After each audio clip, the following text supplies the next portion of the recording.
성경 말씀은 누가복음 10장, 오늘은 21절부터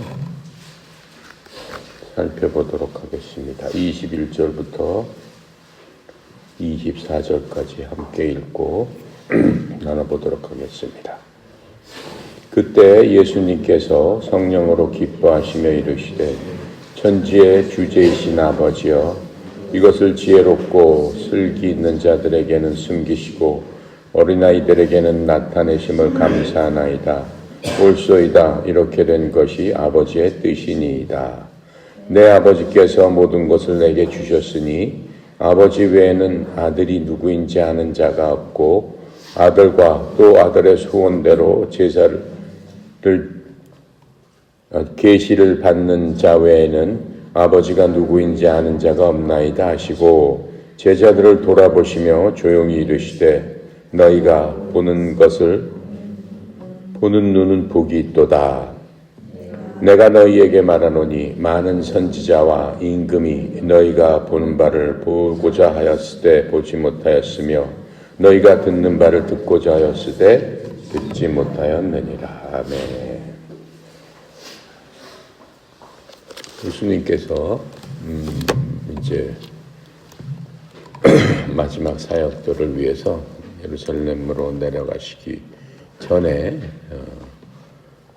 70인의 제자들을 보냈죠. 70인의 제자들을 보내서 이스라엘 각처에 다니면서 하나님의 왕국이 왔음을 선포하고 예수 그리스도의 복음을 선포하라고 했습니다. 그래서 둘둘씩 짝지어 보내고 이제 이들이 돌아와서 여러 가지로 기뻐했죠. 그들이 사람들한테 갔을 적에 병자들을 고치고 귀신 마귀들을 쫓아내고 복음을 선포했을 적에 그런 것들이 아주 감격을 했습니다. 감격을 하면서 주님 앞에 나와서 기뻐하며 얘기했습니다. 그 부분에 대해서 예수님께서 제자들에게 이제 하신 말씀이죠. 예수님께서 제자들의 그런 것들을 보고 그 영적으로 굉장히 기뻐하셨습니다. 그러시면서 예수님께서 잠시 기도처럼 말씀하셨죠. 주님께서 감사하면서 기도하시는 말씀이에요. 21절이 하늘의 땅의 주인 되시는 아버지여, 이렇게 얘기하면서 아버지께서 이러한 모든 것들을 지혜롭고 분별 있는 자에게는 숨기시고 또 이 아기들에게 드러내셨음을 감사합니다. 자기 제자들 아기로 표현을 했습니다. 어린아이처럼 표시를 했습니다. 과연 그러하옵니다. 그러면서 아버지여, 이것이 아버지 보시기에 매우 좋았나이다. 이렇게 기도를 했습니다. 그러면서 이제 22절에 아버지께서 모든 것을 내게 넘겨주셨사오니 아버지 외에는 아무도 아들이 누구인지 알지 못하고 아들과 또 아들이 아버지를 드러낼 자 외에는 아무도 아버지가 누구신지 알지 못하나이다. 이렇게 기도를 했습니다. 그러니까는 예수님께서 하나님의 아들이라는 게 하나님께서 성령으로 역사해서 알려주시지 않으면은 믿을 자가 없다, 지금 이렇게 얘기하고 있습니다. 우리도 마찬가지입니다. 이 말씀은 지금도 마찬가지입니다. 우리 스스로 우리의 힘으로 예수 그리스도와 우리의 구원자여 하나님의 아들이심을 무슨 수로 알겠습니까? 아무리 얘기해도 믿어지지 않습니다. 그분께서 십자가에서 죽으시고 모든 인류의 죄를 다 없애주셨다. 그거 믿어집니까? 믿지 못하죠. 그런데 그것을 믿게 하는 것은 아버지께서 아시고 예정하시고 또 그 말씀이 들어갔을 적에 그 말씀을 믿도록 예정해 주신 그 사람만이 믿을 수 있다라고 지금 얘기하고 있는 겁니다. 그러면서 뭐라고 얘기해요? 너희가 보는 것들을 보는 눈은 복이 있도다. 그렇게 돌아온 제자들에게 그렇게 얘기하고 있습니다. 우리가 눈이 있지만 보지 못하는 사람들이 있죠. 귀가 있지만 듣지 못하는 사람들이 있습니다. 다 우리는 똑같이 보고 똑같이 듣지만 어떤 사람은 하나님의 말씀을 들을 귀가 있는 거고 어떤 사람은 그 말씀이 그 마음속에 머무를 수가 있는 거고 어떤 사람은 영적으로 하나님을 볼 수가 있는 거고 하나님의 왕국을 자기 꿈속에서 자기 비전을 갖고 바라보면서 그것을 바라보면서 살아나가는 사람이 있는 겁니다. 정말로 많은 차이가 있는 거죠. 이렇게 많은 차이를 갖고 있기 때문에 하나님을 믿는다는 게 굉장히 어떻게 보면은 신령한 일이죠. 영적인 일이죠. 성령님의 도움이 없으면은 정말로 믿기 어려운 바로 그런 겁니다. 지금 주님께서 말씀하시는 건 뭐예요? 제자들에게 우리가 여러분이나 나나 최고로 기뻐하는 것, 그리스도인들이 기뻐하는 것이 봉사나 내가 구원받는 그 기쁨, 물론 그것도 최고의 기쁨이죠. 그것보다는 무엇이냐? 진짜로 하나님 아버지의 말씀에, 뜻에 복종하는 데서 나온다라고 지금 말씀하고 있는 겁니다. 그래서 우리는 이 하나님의 말씀에 순종할 적에 하나님께서 주시는 그 기쁨을 누릴 수 있다라고 지금 말씀하고 있는 겁니다.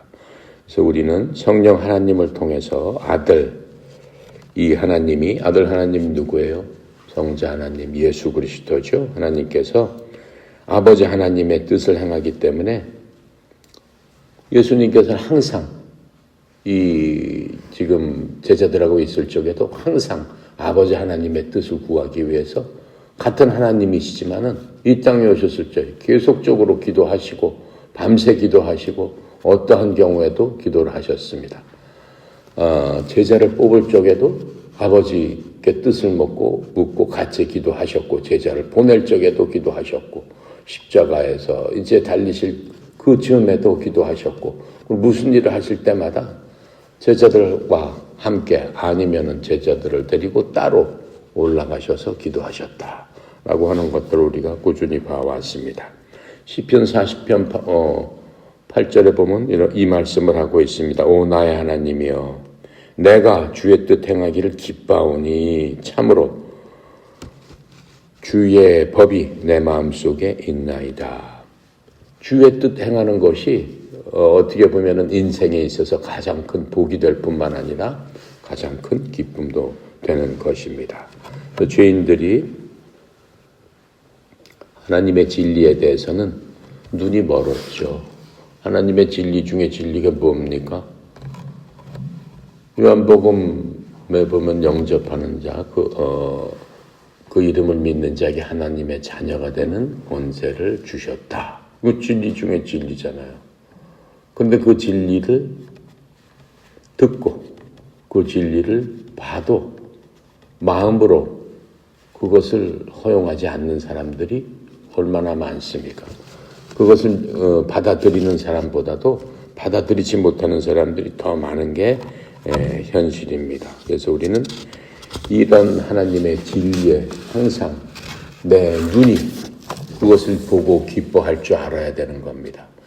그래서 눈이 밝으면 뭐 하겠어요? 눈이 아무리 좋으면 뭐 하겠어요? 진리의 말씀에 대해서 어두워지면 그것은 눈이 있어도 보지 못하는 맹인과 똑같은 겁니다. 지금 그 말씀을 하시고 있는 겁니다. 왜냐하면 하나님은 아무도 멸망에 이르지 않기를 바라시기 때문에 예수님께서 이 땅에 오신 건 뭐예요? 주님께서 이 땅에서 돌아가신 건 뭐예요? 특정한 누구를 위해서 돌아가셨어요? 아니에요. 세상 모든 사람들한테 하나님의 진리는 그냥 오픈되어 있습니다. 누구나 들어가면 돼요. 우리가 무슨 극장에 들어가기도 아무나 들어갈 수 있어요? 극장 표를 사고 뭘 해야지 들어가는 거죠. 대학이 있지만 아무나 들어갈 수 있어요? 못 들어가잖아요. 그 대학에 그 합격을 하고 돈을 내야지 들어가는 거죠. 모든 세상 일은 조건이 있습니다. 거기에 합당치 않으면 들어갈 수 없어요.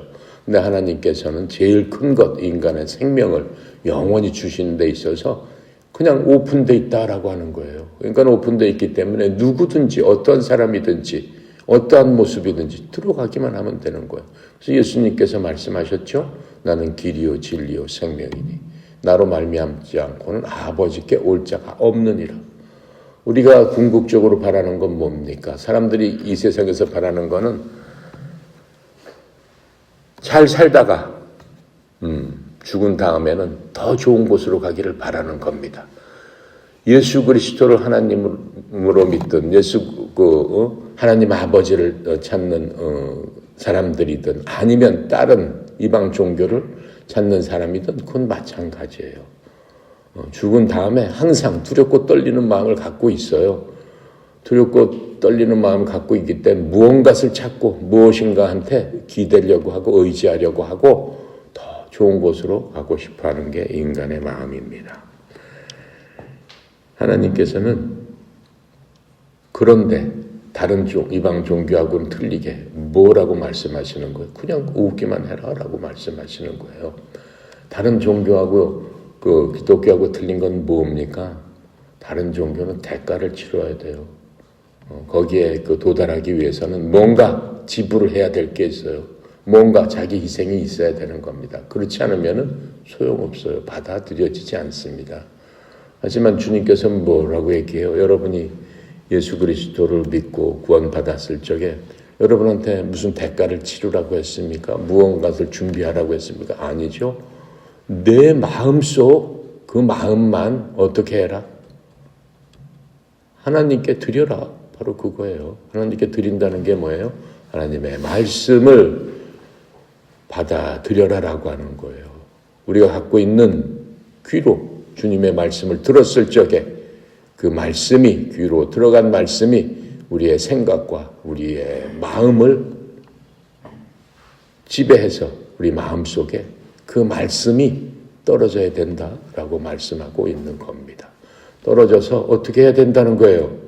마음속에 묻혀서 뿌리를 내리고 그 말씀을 곰곰이 생각하고 그 말씀을 사모하는 그러한 심정으로 변할 적에 우리는 뭐가 된다는 거예요?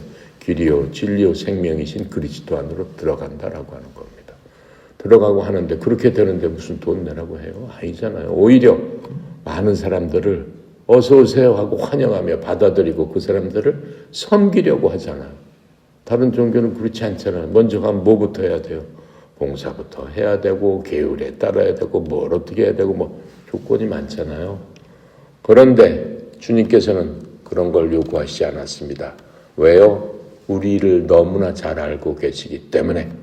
왜요? 그분이 사람을 만드신 분이기 때문에 사람에 대한 하나부터 머리털부터 시작해서 발끝까지 모르시는 것이 없으신 분이다라고 하는 거예요. 이해가 갑니까? 베드로후서 3장 9절에 보니까 이렇게 말씀하고 계십니다. 주께서는 자신의 약속에 대해 어떤 사람이 더디다고 생각하는 것 같이 더디지 아니하시며 오직 우리를 향하여 오래 참으사 아무도 멸망하지 아니하고 모두 회개에 이르기를 원하시느니라. 모두 어떤 사람? 이 세상 모든 사람 80억 인구 모두가 회개하고 하나님의 자녀들이 되기를 원하시느니라. 그래서 주님께서는 여기서 더디지 아니하시고 어떤 사람이 더디었다고 하는 것 같이 더디지 아니하시고 무슨 얘기예요? 주님이 왜 빨리 안 오실까? 주님이 여기에 오셨으면 좋겠는데 그 누가 다 바라는 바입니까? 예수 그리스도를 믿는 구원받은 모든 사람들은 그걸 여러분이나 나도 그걸 바라는 거예요. 그러면 이 땅에서 고생할 필요 없어요. 노력할 필요 없어요. 하나님께서 만드신 그 예전에 인간이 포기했던 그 낙원 이상보다 더 좋은 것들이 우리 앞에 주어지기 때문에 그리고 구원받은 사람에게는 하나님께서 영적인 복으로 가장 좋은 것들로 이미 다 주셨다라고 말씀하셨고 우리의 모든 것들은 저 천국에서 예비되어 있기 때문에 바라는 거죠. 빨리 그것을 갖고 싶은 거죠. 그래서 왜 이렇게 안 오실까? 왜 이렇게 더디 오실까? 그렇게 생각하지 말아라라고 하는 거예요. 더디 오시는 게 아니고 단지 오래 참고 계시는 것이다. 무엇 때문에? 아직까지도 믿지 않는 많은 사람들 때문에 참고 기다리고 계시는 것이다. 그 사람들이 같이 동참하기를 기다리고 계신다라고 하는 겁니다. 그래서 우리는 우리를 자신을 위해서라도 주위에 있는 많은 사람들에게 예수 그리스도의 복음을 전해야 되는 거예요. 그래야지 예수님께서 빨리 오신다라고 하는 거예요. 이해가죠? 그래서 예수님께서는 진리에 대한 어떠한 그 여러 가지 지식이나 교육이나 뭐 이런 이 이해가 타고난 그런 것들이 배우고 익히고 하는 것에 의하지 않기 때문에 기뻐한다고 하셨습니다. 어린아이가 무슨 어렸을 때부터 그것을 배우고 뭐 해서 다 익혀요? 그게 아니잖아요. 그런 걸로 기뻐하지 않으신다고 하셨습니다. 만약 그렇게 된다면은 어때요? 세상의 대부분의 사람들은 왕국에서 쫓겨날 거예요. 너희들 이 하나님의 말씀, 주어진 이 구약의 말씀을 다 알고 다 이해하고 해야 된다. 뭐 어떻게 하겠어요? 거기에 뭐 합당한 사람들이 얼마나 있겠느냐라고 하는 거예요. 지금도 마찬가지잖아요. 신구약 66권의 말씀을 어떻게 하고 다 적어야 된다. 그 기준에 맞아야만 너희들 구원받을 수 있다. 이렇게 된다면은 얼마나 많은 사람들이 갈 수 있겠느냐라고 하는 거예요. 아니잖아요. 오직 믿음 그거 하나만 바라보시는 거 아니에요. 우리한테 알려주는 건 오직 믿음이에요. 교회 가면 어린아이부터 시작해가지고 8, 90 노인까지 다 있습니다. 그 중에서 배운 사람도 있고 못 배운 사람도 있습니다. 못 배운 사람은 그러면 가기 힘들어요? 아니잖아요. 누구한테나 다 하나님께서는 어린아이부터 시작해서 배우던 못 배우던 나이가 많던 적던 모든 사람들이 이해할 수 있는 정도 수준의 말씀으로 구원을 주셨다라고 하는 거예요. 그러니까는 내가 학교를 못 가서 그렇게 변명할 수 없는 거죠. 어린아이도 이해할 수 있는 그러한 복음을 주셨기 때문에 하나님 앞에서는 변명할 수 없습니다. 그래서 제자들이 밖으로 나가서 설교할 때 그 제자들이 많이 배웠던 사람들이 아니잖아요. 그냥 그 가난한 가버나움 지역에 갈릴리 지역에 예수님께서 선교지로 삼아서 거기를 본부로 삼아서 거길 중심으로 설교하셨을 적에 그 어촌지역 이스라엘 지역 땅에서도 가장 가난한 그러한 지역에 사는 사람들이 뭘 얼마나 공부를 했겠어요. 그 중에서 12제자 뽑았고 그 중에서 70명의 제자를 뽑아서 전국 각처를 보내 다녔을 적에 어떻게 됐다는 거예요. 하나님께서 놀라운 은혜를 베푸시고 놀라운 기적도 일어났고 그렇죠. 많은 사람들에게 복음이 전해졌을 적에 우리는 그런 것들을 보면서 주님의 제자들에 대한 어떠한 소양을 알 수 있는 겁니다. 고린도전서 1장 26절부터 29절 이렇게 설명해 주고 있습니다. 형제들아 너희를 부르신 것을 너희가 보거니와 부르심을 받은 자들로서 육체를 따라 지혜로운 자가 많지 아니하고 강한 자가 많지 아니하며 고귀한 자도 많지 아니하도다. 그러나 하나님께서 지혜로운 자들을 당황하게 하려고 세상의 어리석은 것들을 택하시고 하나님께서 강한 것을 당황하게 하려고 세상의 약한 것들을 택하시며 하나님께서 있는 것들을 쓸모없게 하려고 세상에 천한 것들과 멸시받는 것들을 택하시고 참으로 없는 것들을 택하셨나니 이것은 어떤 육체도 자신 앞에서 자랑하지 못하게 하려 하십니다. 이게 하나님께서 사람들을 택하시면서 또 사람들을 한테 바라는 바로 그것입니다. 그래서 하나님의 어떠한 주권적인 하나님께서 행사하시는 그러한 뜻 안에서 하나님은 죄인들이 은혜를 받기 전에 스스로 겸손해야 된다고 말씀하셨어요. 그러니까 주님께서 바라시는 오직 한 사람의 됨됨이는 뭐냐? 상하고 겸손하고 상한 심령으로 주님 앞에 와라. 바로 그거밖에 없어요. 겸손하고 상한 심령의 반대가 무슨 말입니까? 교만이죠. 교만입니다. 하나님께서는 교만한 사람은 절대 쓰시지 않습니다. 하나님의 그릇은 겸손함이 바탕이 돼야 되는 겁니다. 상한 심령이라는 건 무엇입니까? 나는 죄인입니다라고 하는 생각이에요. 하나님, 내가 여태까지 태어나서 여태까지 살면서 내가 나를 내 양심에 또 하나님께서 주신 그 빛에 내가 비춰봤을 적에 얼마나 내가 많은 어둠 속에서 있었는가. 내가 그것을 생각할 적에 정말 가슴이 미어지고 정말로 하나님 앞에 엎드리지 않을 수 없습니다. 주여, 나는 죄인입니다. 이렇게 통회하면서 하나님 앞에 나가는 사람, 그게 마음이 상하고 겸손한 사람이다. 하나님은 그러한 사람을 찾으시고 그러한 사람을 쓰시고 그러한 사람을 높여주신다라고 하는 겁니다. 그래서 우리가 하나님 앞에 나갈 적에는 무조건 그러한 마음, 그것이 정직한 심령이다라고 주님은 말씀하시는 겁니다. 그래서 이러한 주권적인 하나님의 뜻, 바로 그게 주권적인 하나님의 뜻이에요. 상하고 겸손한 마음을 찾는 사람, 그건 하나님의 뜻이란 말이에요. 그래서 그 뜻 안에서 하나님은 죄인들이 은혜를 받기 전에 스스로 겸손하도록 하셨어요.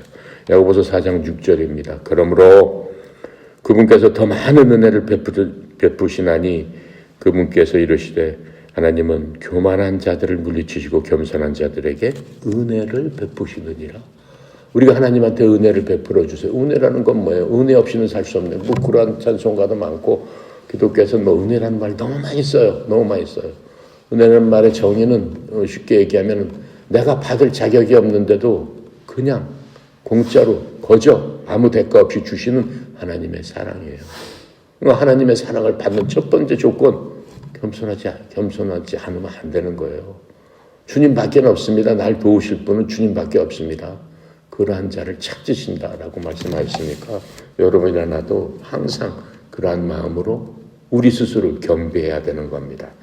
그래서 그리스도의 대사들, 지금 12제자나 70명의 그 제자들은 특권을 받은 사람입니다. 무슨 특권을 받아요? 하나님의 말씀을 전하고 하나님의 권능과 하나님의 권위를 갖고 다른 사람 앞에 나갈 수 있는 그러한 특권을 받은 사람이라고 할 것입니다. 그래서 구약의 가장 위대한 성도들이 보고 듣기를 갈망하였지만 구약의 성도들은 그럴 수 없었습니다.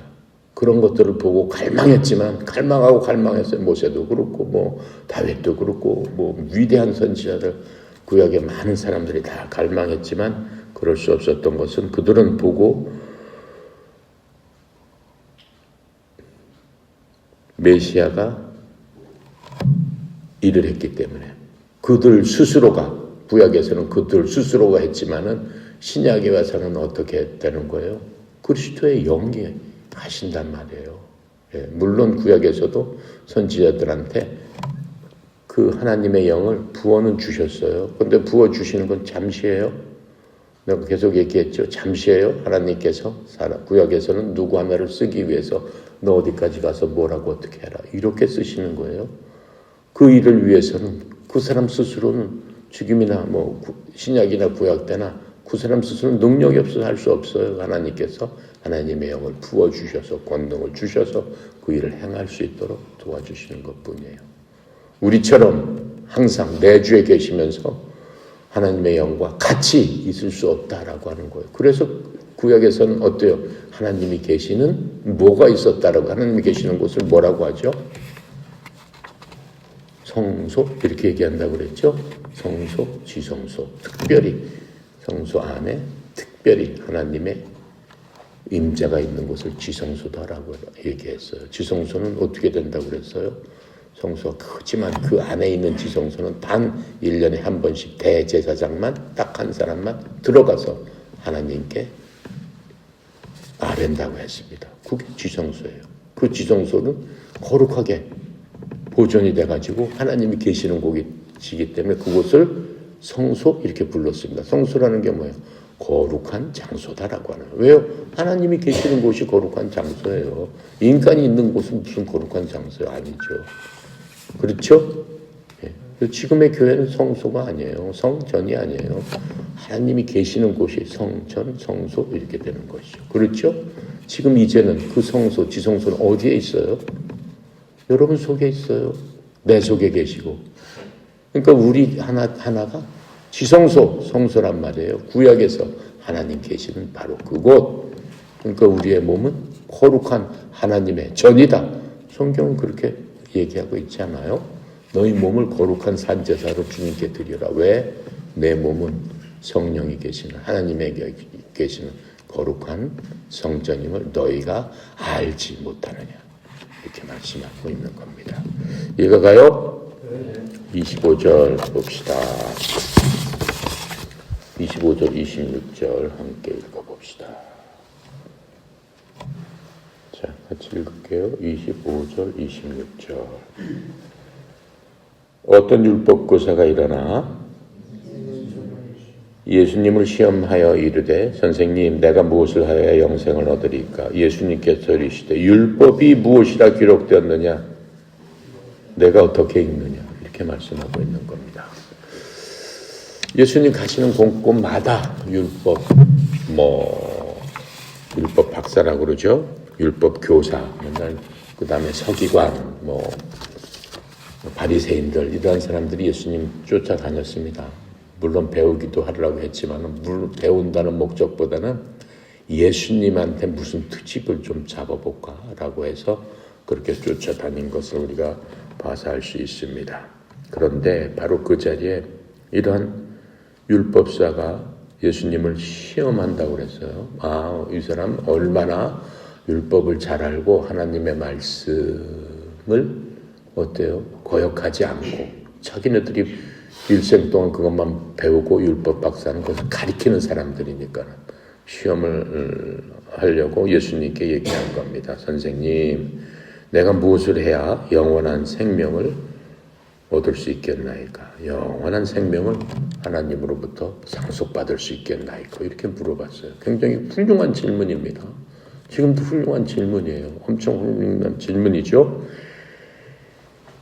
이 예수님의 기쁨이 되는 사람들인 예수님의 기쁨이 되는 사람은 뭐라고 그랬어요? 창조 하나님을 창조주 아버지를 아는 사람 바로 이들이 하나님의 기쁨, 예수님의 기쁨이 되는 사람입니다.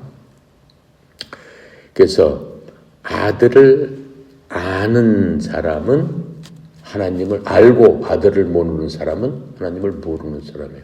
그러니까 아들을 모르는 사람은 하나님의 기쁨이 될 수가 없는 사람이죠. 또 성령님의 말씀을 하는 사람에 대해서 이 영으로 예수님께서 기뻐하신다고 앞절에서 써 있습니다. 그래서 이들은 스스로 죄롭다고 여기지 않고 단순하게 말씀을 믿고 신뢰하는 사람들이 바로 하나님께서 기뻐하시는 사람, 영으로 하나님을 아는 사람이다라고 했어요. 우리가 갖고 있는 그 성경의 말씀은 바로 하나님의 말씀입니다. 우리가 하나님을 멀리서 찾으려고 하면 안 돼요. 무슨 산기도 가서 하나님 저에게 보여주세요. 그건 참 이상한 얘기예요. 일단 성경을 다 알아야 돼요. 하나님 말씀을 알아야 돼요. 왜요? 말씀이 육신이 돼서 이 땅에 오신 분이 하나님이고 태초부터 말씀으로 세상 만물을 지으신 게 하나님이고 우리 인간이 이 말을 하기 전에 하나님께서는 말을 하셨다라고 하는 거예요. 우리가 말할 수 있는 거는 누굴 닮아서 그렇겠어요? 하나님을 닮아서 그러셨죠. 이 말이 인간이 만들어 놓은 게 아니란 말이죠. 하나님께서 말씀으로 모든 것을 창조하셨다고 그랬어요. 하늘에 나는 것이나 그 땅에 기어다니는 것이나 물속에 있는 것이나 하늘의 별들이나 뭘로 창조했다? 말씀으로 창조했다라고 했어요. 말은 엄청난 파워가 있는 거예요. 그래서 예전에 우리나라 못 살 적에 내가 어렸을 적에 그 부모님들이 엄청 욕을 했어요. 자식들한테. 나 왜 그렇게 욕을 했는지 몰라요. 야 무슨 새끼야 무슨 놈아 할 놈아 그런 욕이 일상다반사여서 제가 생각했을 때 우리 어렸을 때 너무 못 살고 삼시세끼도 참 먹기 어려운 그런 때였기 때문에 부모님들도 안 그렇겠어요. 마음이. 그러니까 짜증도 많은 거고 걱정도 많은 거고 염려도 많은 거고 살기 어려우니까는 그 모든 것들을 이기면서 살려다 보니까 애들한테 그냥 화풀이하고 그런 것 같아요. 그래서 그런 얘기 많이 들었죠? 여러분 세대는 잘 모르나? 그렇게 자랐어요. 그렇기 때문에 그 욕하는 게 그렇게 무슨 친구 부르듯이 그렇게 불렀기 때문에 그 보통 사람들이 그렇게 부르는 게 다반사였어요. 근데 그 말이라는 것은 굉장히 큰 파워가 있습니다. 첫 번째 우리 그 어렸을 때 교회에서 목사님들한테 말로 그렇게 자식을 저주하면 안 된다. 말에는 능력이 있기 때문에 저주한 대로 되는 것이다. 이렇게 말씀하고 있어요. 성경에도 이렇게 얘기했죠.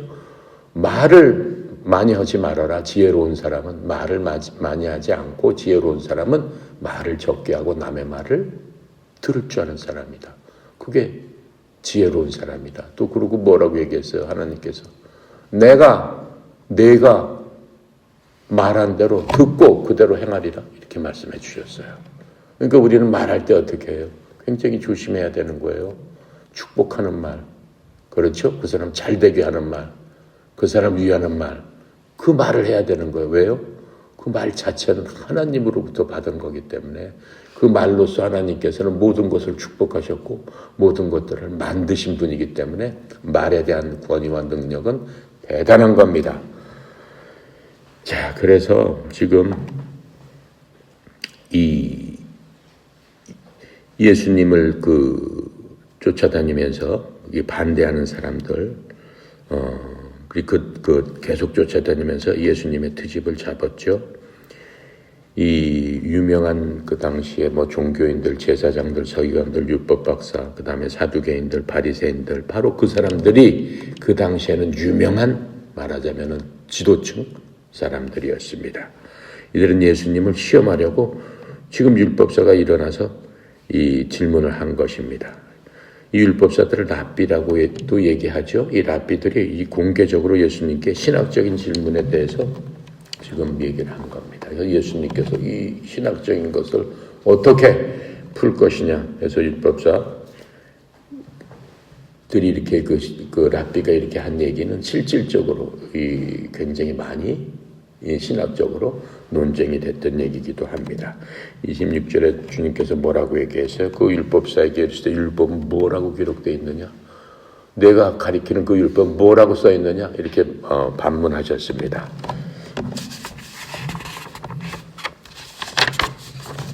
율법사가 이제 주님을 궁지에 몰아넣으려고 나쁜 의도로 이렇게 말씀하셨지만 질문 자체는 그 좋은 질문이죠. 이 진리를 알고 또 알아내는 것이 아니라 말씀을 이 시험의 도구로 삼는 사람들입니다. 그들은 말씀의 시험의 도구로 삼아서 사람들한테도 이런 짓을 했던 사람들입니다. 하지만 예수님은 반대로 그 율법사를 궁지로 몰아넣습니다. 사실 이 랍비는 이런 질문에 대해서 답을 해줘야 되는 겁니다. 율법사들은. 랍비는 선생님으로서 이 백성들이 그런 질문을 하게 되면 무언가 답변을 해줘야 되는 겁니다. 그 사람들이 그 얘기를 듣고 너무나 다들 궁금해졌습니다. 자, 27절 함께 읽어봅시다. 대답하여 이르되 내 마음을 다하고 목숨을 다하고 힘을 다하며 뜻을 다하여 주 너의 하나님을 사랑하고 또한 내 이웃을 내 자신같이 사랑하라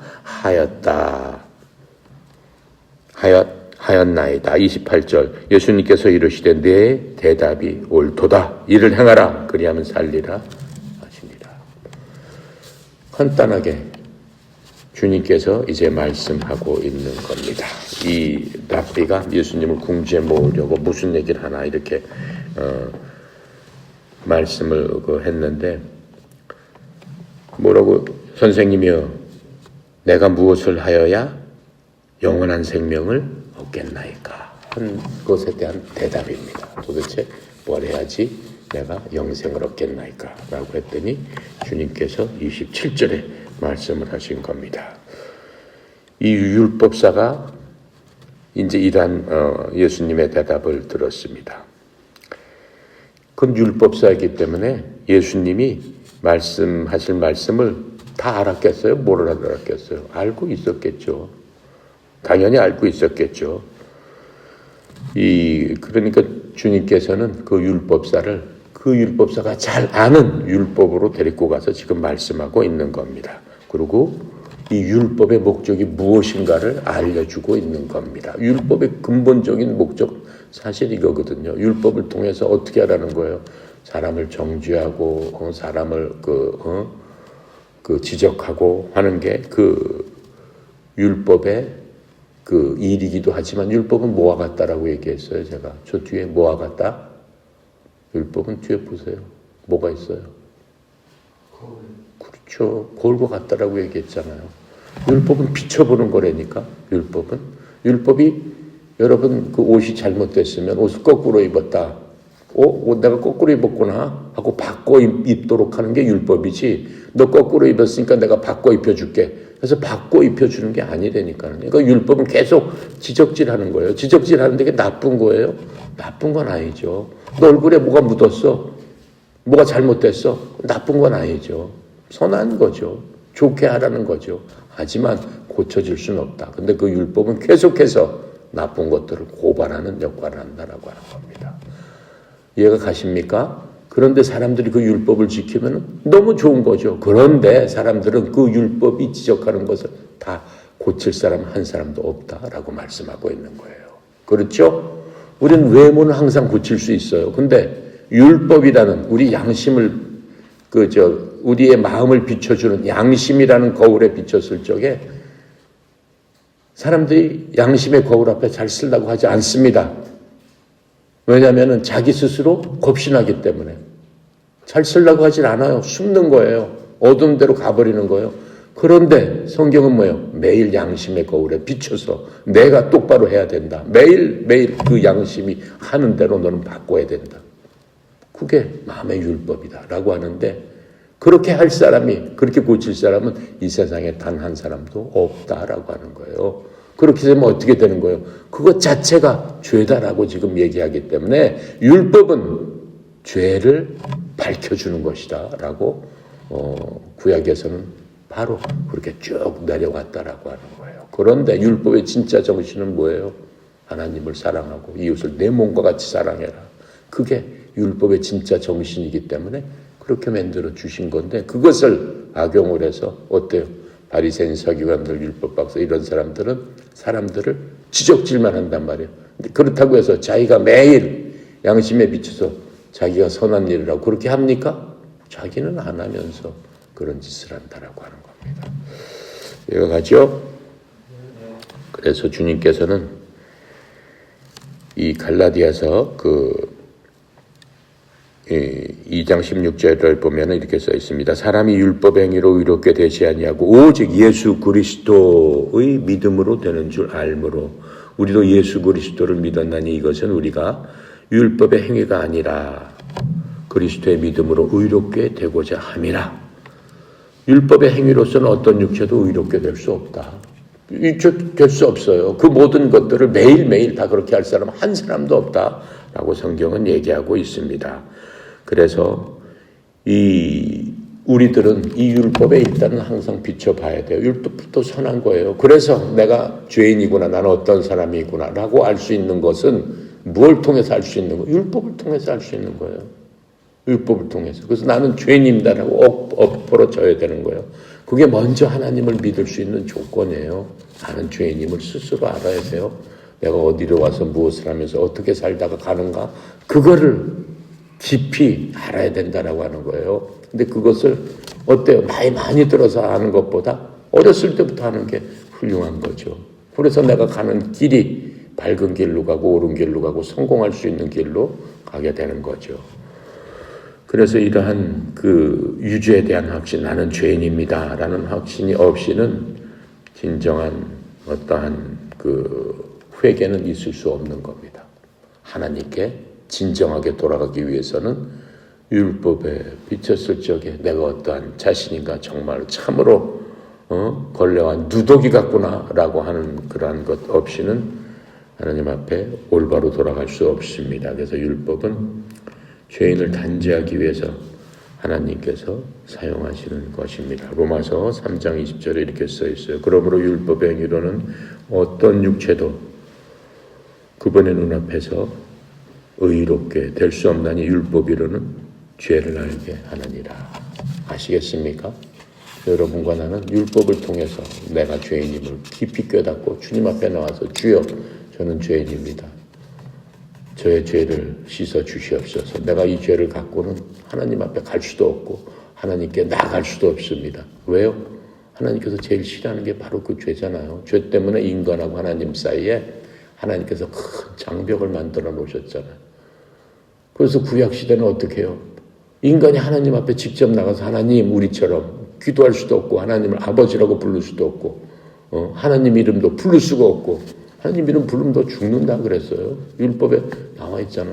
하나님의 이름을 망령되이 부르지 말아라 이렇게 나와 있잖아요. 십계명에. 그러니까는 어때요? 정말로 무서운 거예요. 그 죄는. 그래서 누구를 세워놓은 거예요? 대신 나를 좀 내 기도 좀 내 사정 좀 하나님께 전해주세요. 그 세워놓은 사람이 누구예요? 제사장이라는 사람이잖아요. 그 제사장들을 통해서 하나님 앞에 나갔지. 내가 지금 어떻게 하나님 앞에 나가요? 못 나가죠. 나가면 그 자리에서 죽어요. 왜? 죄덩어리기 때문에. 그래서 매년 어떻게 해요? 죄 질 때마다 매년 한 번씩 내가 죽는 대신에 그 죄값을 누구한테 치르라고 하는 거예요? 그래요. 어린 양한테. 괜히 동물한테 죄를 뒤집어 써서 네가 나 대신 좀 죽어야 되겠다. 그래서 동물만 그냥 죽인 거 아니에요? 구약 그 기록에 보면은 이 어느 때는 하루에 4,000마리 이상의 양을 잡았다라고도 나와요. 4,000마리 이상의 제사장들이. 그 정도로 사람들이 많이 데리고 와가지고 자기 죄를 회개하면서 자기 대신에 죽여주세요라고 하고. 그런데 어때요? 예수님께서 내가 그 양이다라고 했잖아요. 그래서 예수님께서 십자가에서 내가 바로 니네들이 잡아 죽인 그 양이야. 단번에 수천 천년 동안 계속 그런 짓을 했었는데 예수님께서 단번에 그리고 영원히 앞으로 영원히. 그렇죠? 왜요? 예수님은 과거, 현재, 미래 시간이 없으신 분이잖아요.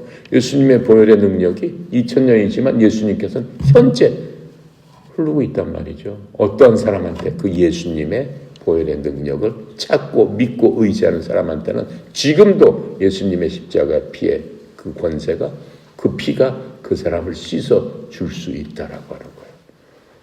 단 한 번으로 그렇죠? 영원히 구속함을 입은 그 예수 그리스도의 보혈의 능력 바로 그것을 우리는 믿고 의지하고 그 보혈의 능력 가운데서 걷고 있는 겁니다. 이해가죠? 기도하고 마칩니다. 감사하시고 거룩하신 하나님 참으로 은혜 감사합니다. 귀한 시간 허락하시고 또 하나님의 거룩하신 말씀으로 저희들 말씀을 통해 하나님의 말씀을 나눴습니다. 주여 이 말씀이 우리의 영과 혼과 관절과 골수를 쪼개는 수술칼보다도 더 외로운 더 날카로운 칼이 되어서 우리의 악하고 또 우리의 단단한 심령을 쪼개 주셔서 부드럽고 옥토와 같은 마음으로 그러한 심령으로 변할 수 있도록 역사하여 주시옵소서. 아버지 하나님 저희 협회를 사랑하시고 또 이제까지도 인도하시고 협회에 속한 많은 우리 지도자들, 선수들, 교육생들, 일반 회원들까지 하나님의 말씀을 통해서 하나님의 그 나라로 들어갈 수 있도록 저희들을 인도해 주셨사오니 협회에 속하 있는 모든 사람 한 영혼도 빠짐없이 주의 거룩한 자녀로서의 삶을 또 자녀로서 구원받아서 하나님의 기쁨이 되는 그러한 저희 협회 되도록 도와주시옵소서. 협회를 이끌어 나가는 송영희 사장님 주님 축복하여 주셔서 영육간의 강건함으로 협회를 이끌어가는데 조금도 부족함이 없도록 형통함에 형통함을 더하여 주시옵소서. 모든 것 주께 의탁드리며 감사드리며 우리 주 예수 그리스도 이름으로 기도드렸습니다. 아멘.